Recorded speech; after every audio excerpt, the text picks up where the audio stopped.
ने प्रश्न किया कि हे शुकदेव महामुनि, कृपा करके ये बताओ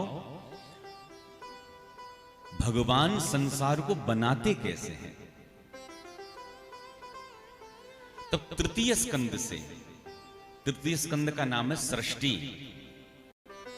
पहले तो महाभागवत श्री विदुर जी महाराज का पावन चरित्र बताया गया है और विदुर मैत्री संवाद इसी तृतीय स्कंद से प्रारंभ होता है। शुकदेव महामुनि कहते हैं कि सबसे पहले विधाता ब्रह्मा ने संकल्प सृष्टि करी। संकल्प लिया, 4 महात्मा प्रकट हुए। कौन कौन? सनक, सनंदन, सनातन, सनत कुमार जी।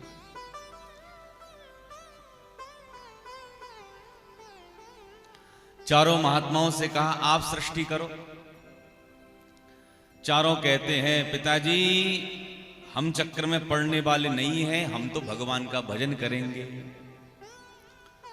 विधाता ब्रह्मा को क्रोध आया और क्रोध ही रुद्र के रूप में प्रकट हो गया। बोल शंकर भगवान की। भोले बाबा से कहा आप सृष्टि करो।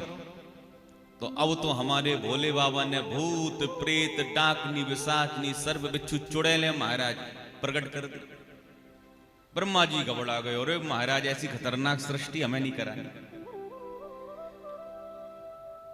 पुनः ब्रह्मा जी ने संकल्प लिया तो इस बार संकल्प से 10 ऋषियों को प्रकट किया है। मरीचि, अत्रि, अंगिरा, पुलस्त, पुलह, क्रतु, भृगु, वशिष्ठ, दक्ष और देवर्षि नारद। छाया से कर्दम मुनि को प्रकट किया, वाणी से सरस्वती को प्रकट किया,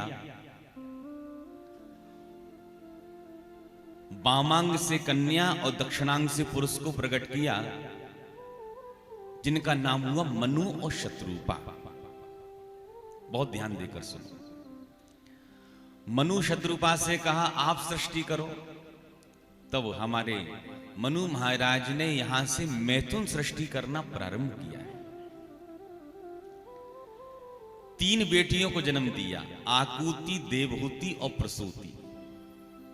2 बेटा हुए, प्रियव्रत और उत्तानपाद। तो यहां पर शुकदेव महामुनि जो मजली वाली पुत्री देवहूति है उनका चरित्र और वंश बताते हैं कि देवहूति जी का विवाह जो हुआ है वो महात्मा कर्दम मुनि के साथ में हुआ। लेकिन कर्दम बाबा ने शर्त रखी थी कि एक संतान होती बाबा जी बन जाऊंगा।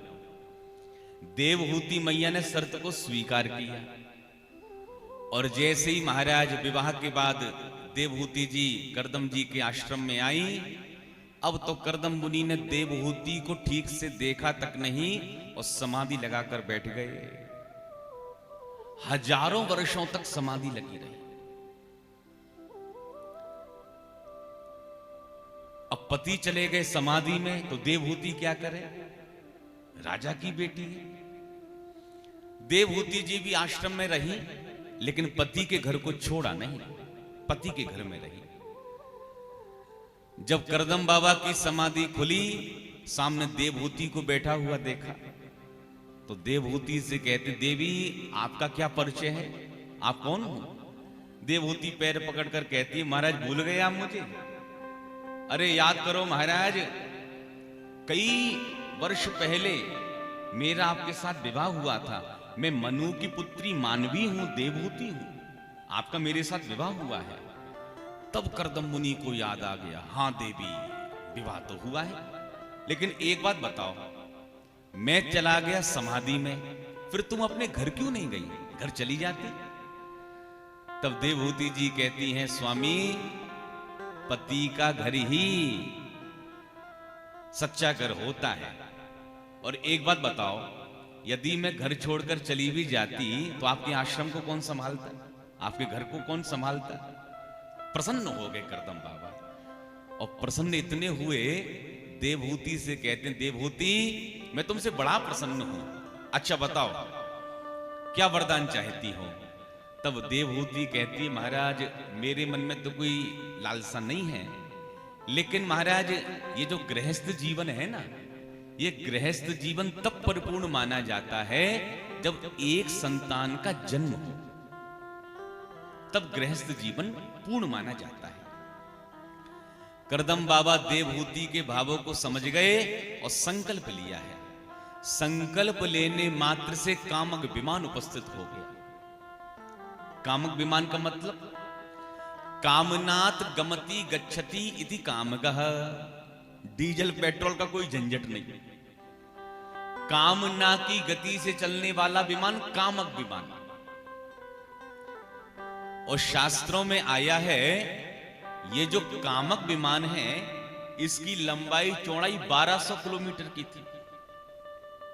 ऑल फैसिलिटी युक्त, वन बगीचे, महल, प्रासाद, भवन, अट्टालिकाएं, देवालय, सब कुछ महाराज उस विमान में। देवहूति जी ने देखा मैं तो चक्रवर्ती की बेटी हूं, अपने बाप के घर में ऐसा विमान नहीं देख पाई। इस बाबा ने एक संकल्प में बना दिया भाई। दोनों दंपति विमान में अंदर प्रवेश करते हैं। करदम बाबा कहते हैं देवी देवहूति जाओ सरोवर में स्नान करो। अब जैसी सरोवर के निकट देवहूति आई तो क्या देखा, सरोवर का तो बड़ा स्वच्छ जल है। देवहूति विचार करने लगी शरीर है मैला, इस समय धूल मिट्टी लगी हुई है, सरोवर में अंदर जाऊंगी तो सरोवर का जल दूषित हो, खराब हो जाएगा, मटमैला हो जाएगा। करदम बाबा देवहूति के भाव को समझ गए और संकल्प लिया।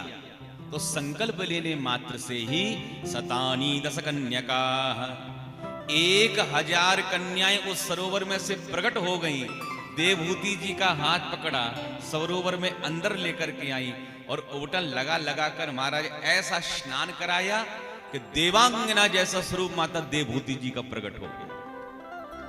और हमारे करदम बाबा ने भी ऐसा च्यवनप्राश खाया, ऐसी जड़ी बूटी खाई, बुढ़े से नौजवान हो गए। सुखदेव महामुनि कहते हैं कालांतर में माता देवहूति के उदर से 9 कन्याओं का यहां पर जन्म हुआ। जैसी 9 बेटियां हुई, करदम बाबा विचार करने लगे, करदम फंस गए चक्कर में। देवहूति को बुलाया, देवहूति याद करो मैंने तुमसे कहा था कि एक संतान होती बाबा जी बन जाऊंगा, घर में 9 बेटियां आ गई हैं, अब भैया हम तो चले वन में तपस्या करने के लिए।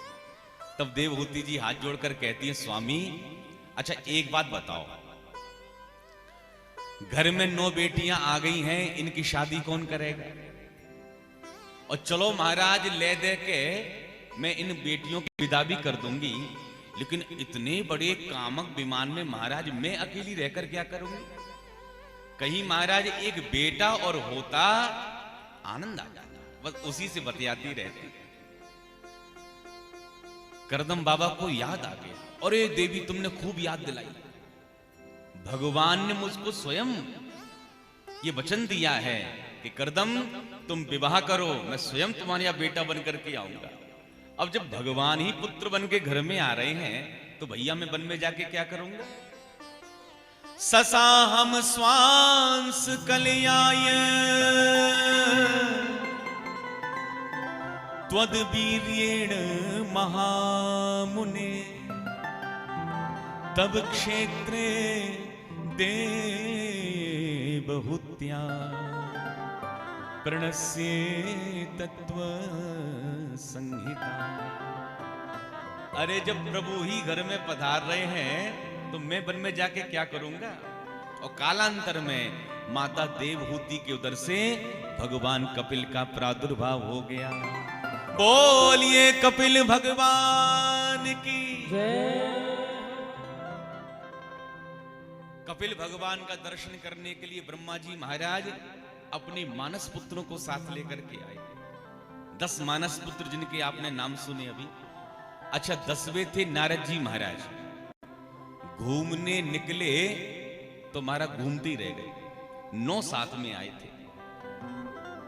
तो करदम बाबा से ब्रह्मा जी की भेंट हुई तो करदम बाबा कहते हैं विधाता ब्रह्मा आपके घर में 9 बेटा और मेरे घर में 9 बेटियां, और कहीं महाराज जोड़े बन जाएं तो अब ब्रह्मा जी को तो सृष्टि आगे बढ़ानी थी। स्वस्य शीघ्रम कर्दम, बहुत बढ़िया भाव तुम्हारे मन में आया है। फिर तो क्या हुआ महाराज, धूमधाम से यहां पर हविर्भू नाम की कन्या के हुआ, पुलस्तर ऋषि के साथ में हुआ, गति का पुलह के साथ में है हुआ, क्रिया का क्रतु के साथ हुआ, ख्याति का अरुंधति के साथ में हुआ, ख्याति का भृगु के साथ में हुआ। सभी महाराज बेटियों की विदा हुई यहां पर। करदम बाबा कहते हैं देवहूति बेटियों की हो गई है विदा घर से, साक्षात परमात्मा कपिल रूप में घर में विद्यमान है। अब हम भी चले भगवान का भजन करने के लिए। करदम बाबा ने चतुर्थ चरण में अपने घर का परित्याग कर दिया और करदम बाबा संदेश देना चाहते हैं। देखो भाई, वैराग्य कैसा होना चाहिए? वैराग्य परिस्थिति गम्य नहीं होना चाहिए। घर में भाई खटपट कि चल बाबा के मठ पर। दो महाराज बच्चों से नेक बातचीत हो गई, आए सिर के बाल पकड़ लिया। इस नालायक का मुंह नहीं देखूंगा। जीवन भर की कमाई संपत्ति इसके हाथ में क्या दे दी? आंखें दिखा रहा है मेरे को। चला जाऊंगा पंडोकर धाम। बस वहीं महाराज जी ने बढ़िया आश्रम बनवा दिया है। तांड दुपट्टा सोएंगे भैया, भंडारा पाएंगे, भगवान का भजन करेंगे। और नेक रेलवे स्टेशन पर आए और जो ही टिकट लेने लगे सी पप्पू की याद आ गई। अरे भैया, मेरा नाती रो रो के घर भर देगा, मेरे अलावा तो किसी पर रहता ही नहीं है। भैया घर में 4 बर्तन है, खटकते ही रहते हैं, लड़ते भिड़ते रहते हैं। चलो भाई कोई बात नहीं। फिर लौटकर घर में आ गए। इसको कहते हैं मरकट वैराग्य। जैसे बंदर कभी इस डाली पर उस डाली पर उछलता कूदता रहता है, उसी प्रकार हमारा वैराग्य भी उछलता कूदता रहता है। अच्छा, एक होता है मरघट वैराग्य। किसी को फूकने के लिए जब जाते हैं शमशान में, तो जब तक चिता जलती है तो वैराग्य का भूत सवार रहता है। भैया किसी दिन हमको ही फूक कर ऐसे चले जाएंगे लोग। आज के बाद 2 नंबर के काम सब बंद कर देंगे भैया, भगवान का भजन करेंगे। भैया कुछ नहीं रखा, छोटा सा जीवन है। जब तक चिता जलती रहती है वैराग्य का भूत सवार रहता है, और जो ही चिता ठंडी होती जाती है वैराग्य का भूत भी उतर जाता है। प्रेम से बोलिए राधे राधे। तो मरकट वैराग्य, मरकट वैराग्य।